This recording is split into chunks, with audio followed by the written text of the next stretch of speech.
Hi, Senator Scott Jensen. I represent Carver County. This is one of the most important videos I've made, and one of the hardest. Frankly, it's been a very difficult decision to make whether I even wanted to do it. Less than a week ago, I was notified by the Board of Medical Practice in Minnesota that I was being investigated because of public statements I had made. They listed two allegations. They said I've been spreading misinformation in regards to the completion of death certificates on a news program, which happened to take place on April 7th. And you could find that one. It was with Chris Berg if you wanted to. And the other allegation was that I provided reckless advice in my willingness to compare COVID-19 and the flu. When I got this letter, I was ticked. And quite frankly, I leaned into the comfort and wisdom of my family to help them, let them talk me off the cliff. But doggone it, if this can happen to me, my view is it could happen to anybody. I mean, I've been a family doc for 40 years. I work hard, I love my patients, I do house calls, I've been medical director, I've held staff positions in hospitals to help make things work better.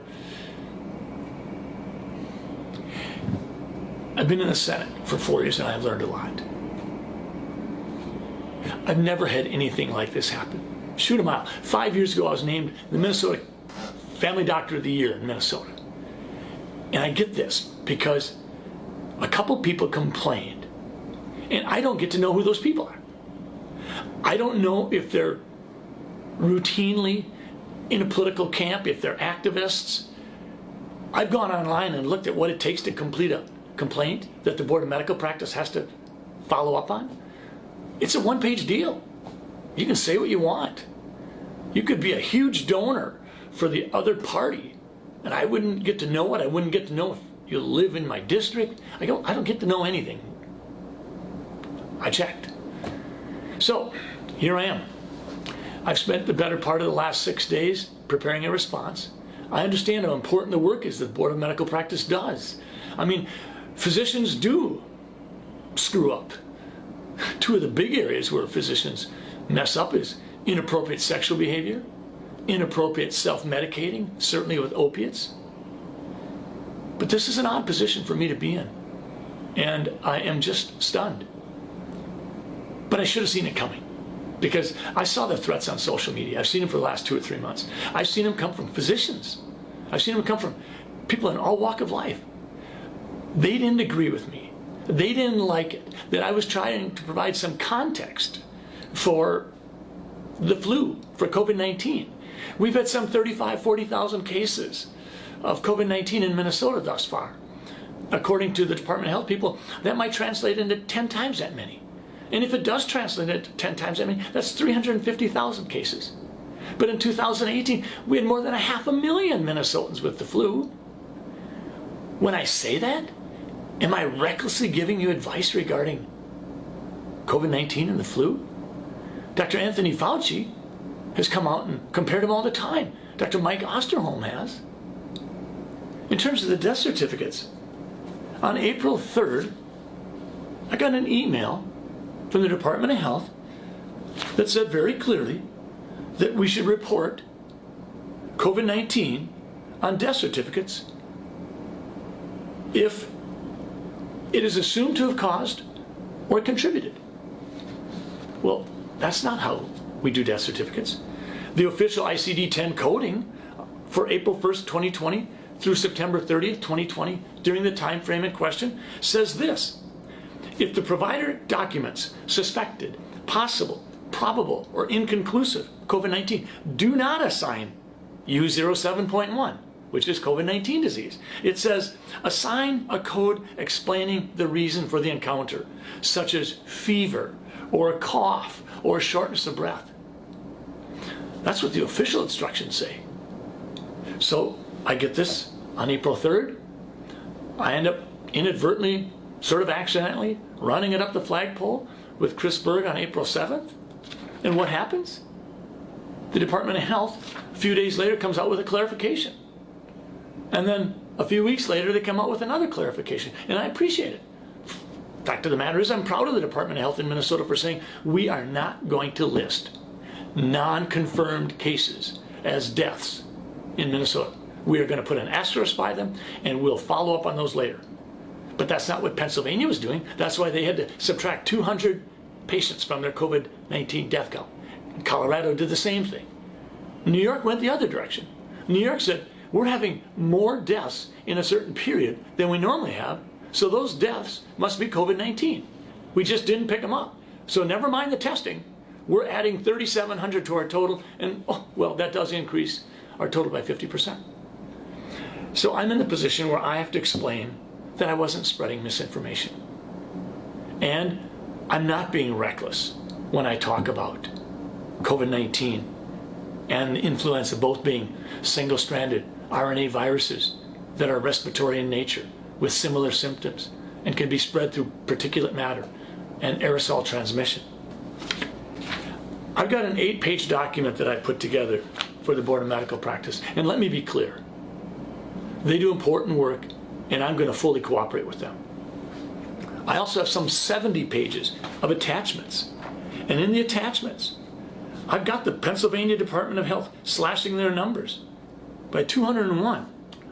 I've got the Department of Health in Illinois, where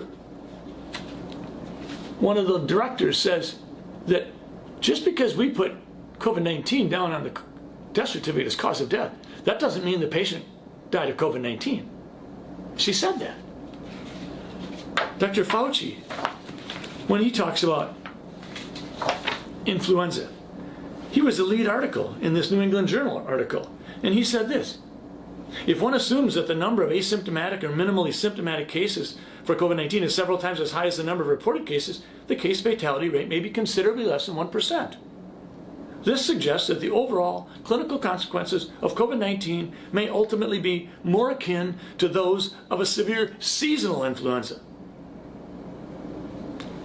That was Dr. Fauci. And, oh, by the way, one of the contributing authors was Dr. Robert Redfield, the head of the CDC. Dr. Osterholm is a well-regarded epidemiologist, and he was saying this in the middle of March. He said, the flu has become a pandemic more than once and has killed millions of people. It still exists today. Unfortunately, we now have on our hands something else, but it's caused by a coronavirus, which is acting very much like influenza. Folks, do I feel targeted? Yeah, I do. Do I know who my accusers are? No, I don't get to know. Could I be disciplined by the Board of Medical Practice? Well, sure I can. There's 2 allegations they're investigating.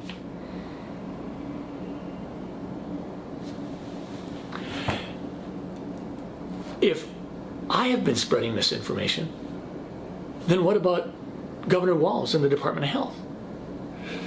Right around March 1st, we had a Department of Health memo that talked about the purpose of, if you will, some of the measures that would be taking to dampen, delay, and decrease the peak, to allow the accumulation of PPE and make sure that our hospital capacities weren't being overwhelmed. In that memo, they say what effective measures are: cover your mouth, don't go out if you have cough or fever, avoid touching your face, your eyes, or mouth, cover your mouth if you cough, wash your hands frequently, minimize outings, socially distance. But what did they say were not effective measures? They said wearing masks is not effective, taking antibiotics is not effective. A month later, Governor Walz comes out, talks about 74,000 Minnesotans dying. Later on, he went back to 29,000, and right around then, I put a different video out saying just the facts. And I said, I'm not buying 74,000 Minnesotans dying, I'm not buying 29,000. And then this one came out a month later, right around May 1st. This is a model that they're using. And it says on here, Minnesotans' model projects nearly 1,000 deaths a day in mid-July. Well, folks, that's next week. So far, we have less than, right around 1,500, of which all but 300 of them have occurred in people in long-term care facilities, in large part because the Department of Health participated in decisions that put people with active COVID-19 disease in the nursing homes. And I'm spreading misinformation. Of course I am.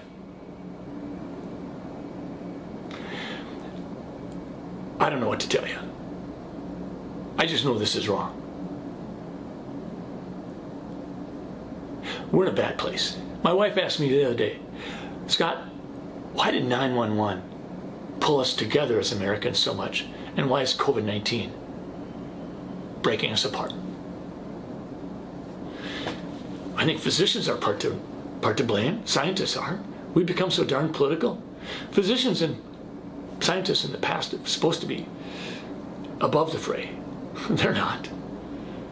I have this odd set of hats I'm wearing because I'm the vice chair of the Health and Human Services Committee in the Senate, and I'm involved in policy discussions and involved in bills that deal with providing relief for COVID-19. And on the other hand, I've been a physician in the trenches for 35 years. So I try to connect the dots.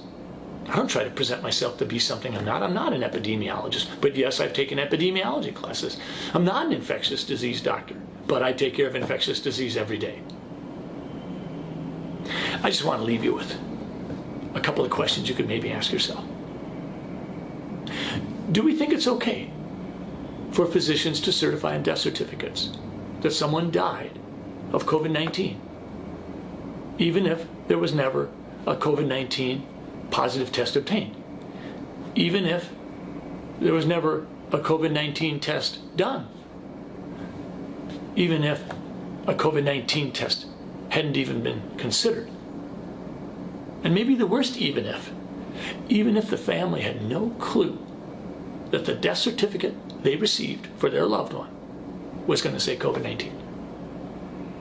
What do we want to be doing there? In Minnesota, I think the Department of Health is taking care of business. Those are important questions. I'm sure there are naysayers out there that think that I'm getting exactly what I deserve. Fine. If it can happen to me, I think, frankly, that it could happen to anybody. It feels ugly. It feels like some of the people that disagree with me don't want to have a conversation. I've asked many of you to have conversations, and you've not been interested. So, reckless advice regarding comparisons between COVID-19 and the flu.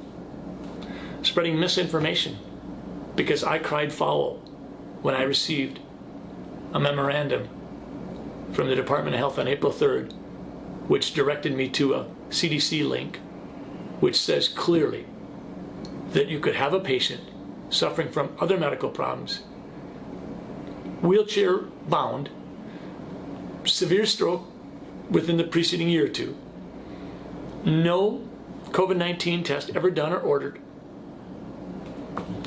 and when that patient dies of pneumonia, it's a COVID-19 death. I cried foul. And I'm grateful that the Department of Health a week later tried to clarify things, and a month later clarified it further. But I'll say it again. The official people who write the coding Bible in this country said, if the provider documents suspected, possible, probable, or inconclusive, do not assign COVID-19. Thanks for listening. We better all stay engaged. Thank you.